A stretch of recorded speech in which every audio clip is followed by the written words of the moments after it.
இயேசு கிறிஸ்து பேதுரை பார்த்து சொல்கிறார், சீமோனே, சாத்தான் கோதுமையை புடைக்கிறது போல உன்னை புடைக்கிறதற்கு உத்தரவு கேட்டிருக்கிறான். அல்லேலூயா. நானும் உன்னுடைய விசுவாசம் ஒளிந்து போகாதபடிக்கு உனக்காக வேண்டிக் கொள்கிறேன் என்று சொல்கிறார். அல்லேலூயா. அது மட்டும் இல்ல, நீ குணப்பட்ட பின்பு உன்னுடைய சகோதரர்களை ஸ்திரப்படுத்து. அல்லேலூயா.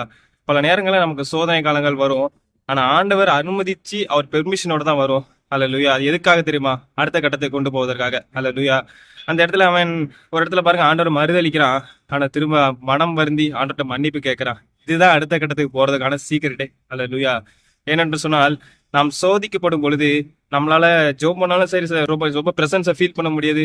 நாம இப்போ சில நேரம் பைபிள் வாசிச்சாலும் சரி, இல்ல நிறைய ப்ரேயர் பண்ணாலும் சரி, இது இந்த வர்ஷிப் பண்ணாலும் சரி, அவரோட பிரசன்ஸை ஃபீல் பண்ண முடியாத மாதிரி இருக்கும். ஆனா சொல்லுங்க ஆண்டவர்கிட்ட, ஆண்டவரே, நான் இம்பர்ஃபெக்ட்னு எனக்கு தெரியும், உங்களுக்கும் தெரியும்.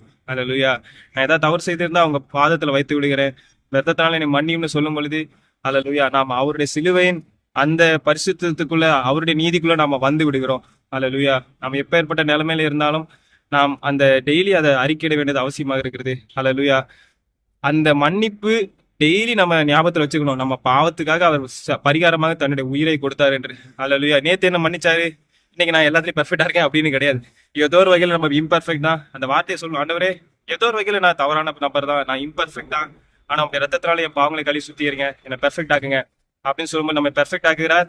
விசுவாசம் ஒளிந்து போகாதபடிக்கு நமக்காக அவர் வேண்டிக் கொள்கிறார். அல்லேலூயா. அவர் நமக்காக வேண்டிக் கொண்டா யாருங்க நமக்கு அகேன்ஸ்டா இருக்க முடியும்? அல்லேலூயா. நம்முடைய விசுவாசத்தை பாதுகாத்துக் கொள்கிறார்.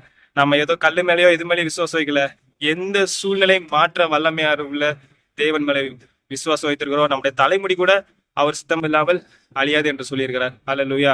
மக்கள் சோர்ந்து போவாங்க, நாம எதிலும் சோர்ந்து போக தேவையில்லை. யுத்தமும் யுத்தத்தின் செய்திகளும் அவர்களை தான் கலங்க பண்ணும், நம்மை கலங்க பண்ணாது. கர்த்தர் தாமே சொல்லி